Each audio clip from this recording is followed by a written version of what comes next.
ಓಂ ಹ್ರೀಂ ಶ್ರೀ ಗುರುಭ್ಯೋ ನಮಃ. ವೀಕ್ಷಕರೇ ನಮಸ್ಕಾರ. ಎಲ್ಲರಿಗೂ ಕೂಡ ಹೊಸ ವರ್ಷದ ನೂತನ ಸಂವತ್ಸರದ ಯುಗಾದಿಯ ಹಾರ್ದಿಕ ಶುಭಾಶಯಗಳು.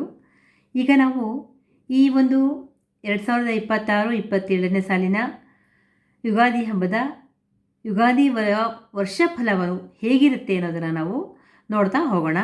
12 ರಾಶಿಗಳದು ಹೇಗಿರುತ್ತೆ ಅಂತ ನಾವು ಸಂಕ್ಷಿಪ್ತವಾಗಿ ನೋಡ್ತಾ ಹೋಗೋಣ, ಆಯಿತಾ. ಮೊದಲನೇದಾಗಿ ಮೇಷರಾಶಿ. ಮೇಷರಾಶಿಯವರಿಗೆ ಹೇಗಿದೆ ಈ ವರ್ಷ, ಈ ಯುಗಾದಿಯ ಫಲ ಹೇಗಿದೆ ಅಂತ ನೋಡೋದಾದರೆ ಒಂದು ಮಿಶ್ರ ಫಲಿತಾಂಶ ಅಂತ ಹೇಳ್ಬೋದು. ಮೇಷರಾಶಿಯವರಿಗೆ ಮಿಶ್ರ ಫಲಿತಾಂಶ ಅಂತ ಹೇಳ್ಬೋದು. ಏನಂದರೆ, ಯಾರೆಲ್ಲ ಲೀಡರ್ಶಿಪ್ ಕ್ವಾಲಿಟಿ ಇರುತ್ತೆ ಅಥವಾ ನಾನೊಂದು ನಾಯಕ ಸ್ಥಾನವನ್ನು ಪಡ್ಕೊಳ್ಬೇಕು ಅಂತ ಅಂದ್ಕೊಂಡಿರ್ತೀರ, ಅದು ರಾಜಕಾರಣ ಇರಬಹುದು ಅಥವಾ ಕಾಲೇಜಲ್ಲಿರಬಹುದು ಅಥವಾ ಯಾವುದೇ ಒಂದು ಫೀಲ್ಡಲ್ಲಿರಬಹುದು, ನಾನೊಂದು ಮುಂಚೂಣಿಯಲ್ಲಿ ಇರಬೇಕು ಅಂತ ಅಂದ್ಕೊಂಡ್ರೆ ಖಂಡಿತ ಅದು ಈ ವರ್ಷ ನಿಮಗೆ ನೆರವೇರಲಿಕ್ಕೆ ಅನುಕೂಲ ಆಗ್ತಕ್ಕಂತಹದ್ದು ಇದೆ. ಅಂತಹ ಒಂದು ಗ್ರಹಗಳ ಸಂಚಾರ ಸ್ಥಿತಿಗತಿಗಳು ಅದಕ್ಕೆ ಪೂರಕವಾಗಿದೆ ಅಂತ ಹೇಳ್ಬೋದು. ನೀವು ಆ ನಿಟ್ಟಿನಲ್ಲಿ ಪ್ರಯತ್ನವನ್ನು ಕೂಡ ಮಾಡಬಹುದು, ಅರ್ಥ ಆಯಿತಾ. ಒಂದು ರೀತಿ ಆದರೆ ಕೆಲವರಿಗೆ ಉದ್ಯೋಗಿಗಳಿಗೆ ಸ್ಥಾನ ಪಲ್ಲಟ ಆಗ್ತಕ್ಕಂಥದ್ದು, ಟ್ರಾನ್ಸ್ಫರ್ ಆಗ್ತಕ್ಕಂಥದ್ದು ಆಗಬಹುದು. ಇನ್ನು ಕೆಲವರು ಬಿಸ್ನೆಸ್ಸನ್ನು ಕೂಡ ಒಂದು ಕಡೆಯಿಂದ ಇನ್ನೊಂದು ಕಡೆಗೆ ವಿಸ್ತರಿಸಿಕೊಂಡು ಆ ಸ್ಥಳದಲ್ಲಿ ಬೇರೆ ಸ್ಥಳದಲ್ಲಿ ಹೋಗಿ ಒಂದು ವ್ಯಾಪಾರವನ್ನು ಮಾಡ್ತಕ್ಕಂತಹ ಸಂಭವ ಕೂಡ ಮೇಷರಾಶಿಯ ವ್ಯವಹಾರಸ್ಥರಿಗೆ ಇರುತ್ತೆ.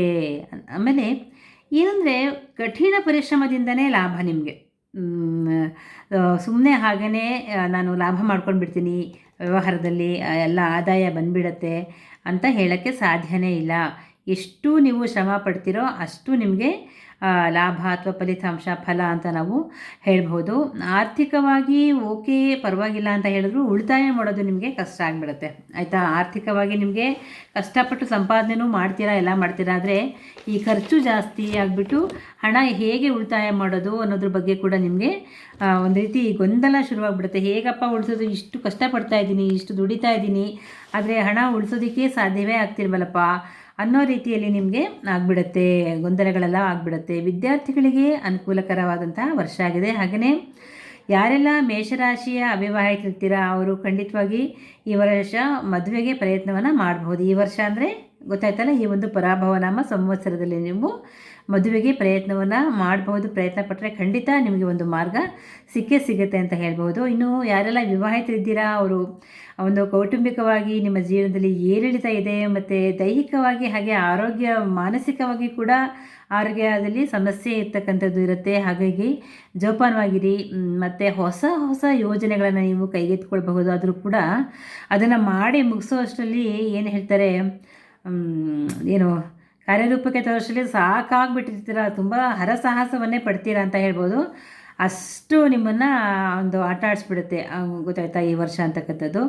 ಇವಾಗೆಲ್ಲ ನಿಮಗೆ ಗೊತ್ತಾಗೋಗಿರೋದ್ರಿಂದ ಯಾವ ರೀತಿ ನಾವು ಹೊಸ ಯೋಜನೆಗಳನ್ನು ತಗೊಂಡ್ರೆ ಅದರಲ್ಲಿ ಯಾವ ರೀತಿಯಲ್ಲಿ ನಮಗೆ ತೊಂದರೆಗಳು ಬರಬಹುದು, ಅದನ್ನು ಹೇಗೆಲ್ಲ ನಾವು ಸರಿಪಡಿಸ್ಕೊಳ್ಬಹುದು, ಇದೆಲ್ಲವನ್ನು ತಿಳ್ಕೊಂಡು ಮುಂದೆ ಹೋಗಿ.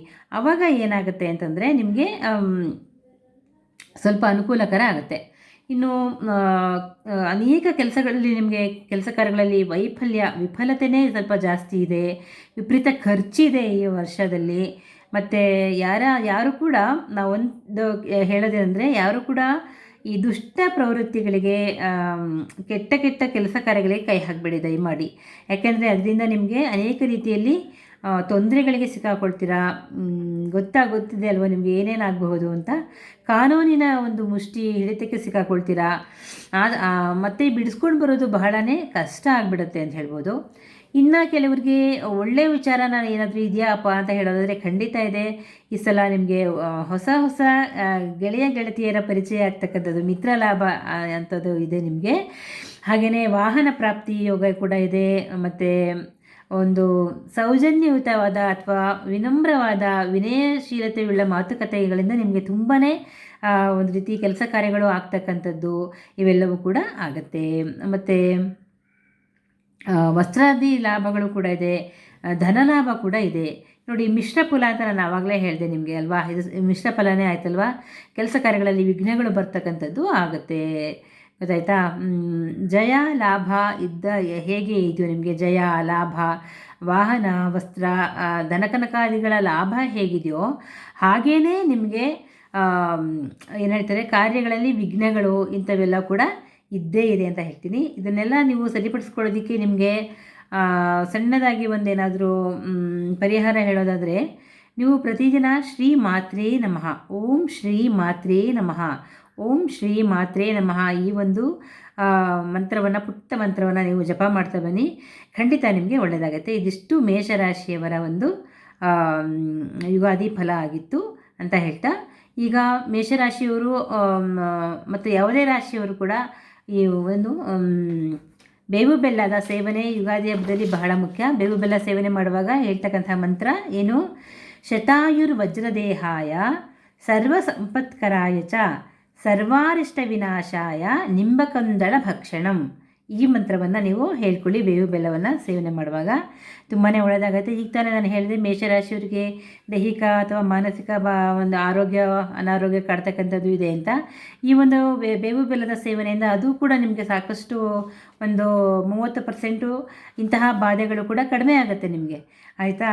ಮತ್ತು ಮಾವಿನಕಾಯಿ ಚಿತ್ರಾನ್ನ, ಇನ್ನು ಮಾವಿನ ಹಣ್ಣಿನ ಸೇವನೆ, ಮಿತವಾದ ಮಾವಿನ ಹಣ್ಣಿನ ಸೇವನೆ, ಇವೆಲ್ಲವೂ ಕೂಡ ನಿಮಗೆ ಆರೋಗ್ಯದಲ್ಲಿ ಒಂದು ರೀತಿ ಚೈತನ್ಯವನ್ನು ಕೊಡುತ್ತೆ ಅಂತಲೇ ಹೇಳ್ಬೋದು. ಇಷ್ಟನ್ನು ಮಾಡ್ಕೊಳ್ಳಿ, ತುಂಬಾ ಒಳ್ಳೆಯದಾಗತ್ತೆ ನಿಮಗೆ ಅಂತ ಹೇಳ್ತಾ, ಇದಿಷ್ಟು ಮೇಷರಾಶಿಯವರದು ಈ ಒಂದು ಯುಗಾದಿ ಫಲ ಆಗಿತ್ತು. ಈಗ ನಾವು ವೃಷಭ ರಾಶಿದು ನೋಡ್ಕೊಂಡು ಬರೋಣ. ಎರಡೆರಡು ರಾಶಿದು ಮಾಡ್ತಾ ಹೋಗೋಣ. ಈಗ ವೃಷಭ ರಾಶಿಗೆ ಹೋಗೋಣ. ವೃಷಭ ರಾಶಿಯವರಿಗೆ ಈ ವರ್ಷ ತುಂಬಾ ಚೆನ್ನಾಗಿದೆ. ತುಂಬಾ ಚೆನ್ನಾಗಿದೆ. ನಿಮಗೆ ಒಳ್ಳೆಯ ಆದಾಯ ಇದೆ. ಹಾಗೆಯೇ ಉಳಿತಾಯಕ್ಕೆ ಕೂಡ ನಿಮಗೆ ಅನುಕೂಲ ಆಗುತ್ತೆ. ನೀವೇ ನಿಮ್ಮ ಕೈಯಾರ ಏನಾದರೂ ಜಾಸ್ತಿ ಖರ್ಚು ಮಾಡ್ತಿದ್ರೆ ನನಗೆ ಗೊತ್ತಿಲ್ಲ, ಆದರೆ ನಿಮಗೆ ಉಳಿತಾಯ ಮಾಡಲಿಕ್ಕೂ ಕೂಡ ಅನುಕೂಲ ಆಗುತ್ತೆ. ಅಷ್ಟರ ಮಟ್ಟಿಗೆ ನಿಮಗೆ ಆದಾಯ ಬರ್ತಕ್ಕಂಥದ್ದು ಆಗುತ್ತೆ. ವ್ಯಾಪಾರಸ್ಥರಿಗಿರ್ಬೋದು, ಉದ್ಯೋಗಿಗಳಿರ್ಬೋದು, ಎಲ್ಲರಿಗೂ ಕೂಡ ಒಳ್ಳೆಯ ಆದಾಯ ಅಂತಕ್ಕಂಥದ್ದು ಇದೆ. ಹಾಗೆಯೇ ವಿದ್ಯಾರ್ಥಿಗಳಿಗೂ ಕೂಡ, ವೃಷಭ ರಾಶಿಯ ವಿದ್ಯಾರ್ಥಿಗಳು ಕೂಡ ಯಶಸ್ಸಿದೆ. ಮತ್ತು ಏನು ಹೇಳ್ತಾರೆ, ಈಗ ನಿಮಗೆ ಕಳೆದ ಒಂದು 2 ತಿಂಗಳು, 6 ತಿಂಗಳು ಅಥವಾ ಕಳೆದ ವರ್ಷಗಳಿಂದ ಏನಾದರೂ ರೋಗ ಬಾಧೆ ಏನಾದರೂ ಇದ್ದರೆ ಅದು ಕೂಡ ನಿವಾರಣೆ ಆಗೋದಕ್ಕೆ ಈ ವರ್ಷ ಈ ಒಂದು ಪರಾಭವ ನಾಮ ಸಂವತ್ಸರ ನಿಮಗೆ ಅನುಕೂಲವನ್ನು ಮಾಡಿಕೊಡುತ್ತೆ. ಯಾವುದೇ ಪ್ರಾಜೆಕ್ಟ್ನ ನೀವು ಕೈಗೆ ತೊಗೊಂಡ್ರು, ಅಥವಾ ಮನೆ ಕಟ್ಟೋದಿರಬಹುದು, ಅಥವಾ ಸೈಟ್ ತಗೊಳ್ಳೋ ಪ್ಲ್ಯಾನ್ ಇರಬಹುದು, ಎಲ್ಲವೂ ಕಾರ್ಯಗಳಲ್ಲೂ ಕೂಡ ನಿಮಗೆ ಒಂದು ರೀತಿ ಸಫಲತೆ ಇದೆ. ಹಾಗೆಯೇ ಏನು ಹೇಳ್ತೀವಿ ನಾವು, ಸರ್ವವೃದ್ಧಿ ಎಲ್ಲ ಕ್ಷೇತ್ರಗಳಲ್ಲೂ, ನೀವು ಯಾವ ಕ್ಷೇತ್ರಗಳಲ್ಲಿ ನೀವು ಇದ್ದೀರಾ ಆ ಎಲ್ಲ ಕ್ಷೇತ್ರಗಳಲ್ಲಿ, ಮತ್ತು ನೀವು ಮಾಡ್ತಕ್ಕಂಥ ಎಲ್ಲ ಕೆಲಸ ಕಾರ್ಯಗಳಲ್ಲಿ ವೃದ್ಧಿ ಆಗ್ತಕ್ಕಂಥದ್ದು ಇದೆ. ಹಾಗೆಯೇ ಒಂದು ನಿಮ್ಮ ಮಿತ್ರರಿಂದ, ಗೆಳತಿಯರಿಂದ ಕೂಡ ನಿಮಗೆ ಅನುಕೂಲಗಳು ಆಗ್ತಕ್ಕಂಥದ್ದು ಈ ವರ್ಷ ಖಂಡಿತ ಇದೆ. ಅಂದರೆ ಒಂದೇ ಒಂದಲ್ಲ, ನಿಮಗೆ ಬೇರೆ ಬೇರೆ ಮೂಲಗಳಿಂದ ನಿಮಗೆ ಧನ ಪ್ರಾಪ್ತಿ ಆಗುತ್ತೆ, ಅರ್ಥ ಆಯ್ತಾ. ಹೀಗಾಗಿಯೇ ನಿಮಗೆ ಧನಲಾಭ ಜಾಸ್ತಿ ಆಗ್ತಕ್ಕಂಥದ್ದು ಈ ವರ್ಷ. ಹಾಗೆಯೇ ಬಂದ ದುಡ್ಡನ್ನು ಖಂಡಿತ ನೀವು ಉಳಿತಾಯ ಮಾಡ್ಕೊಳ್ಳಿ, ಇದರಿಂದ ನಿಮಗೆ ಬಹಳನೇ ಪ್ರಯೋಜನ ಆಗುತ್ತೆ. ಮತ್ತು ಹಾಗಾದರೆ ಏನು ಕಷ್ಟನೇ ಇಲ್ವಂದರೆ ಇದೆ, ಏನಂದರೆ ಸವಾಲುಗಳು ಜಾಸ್ತಿ ಇದೆ ನಿಮಗೆ.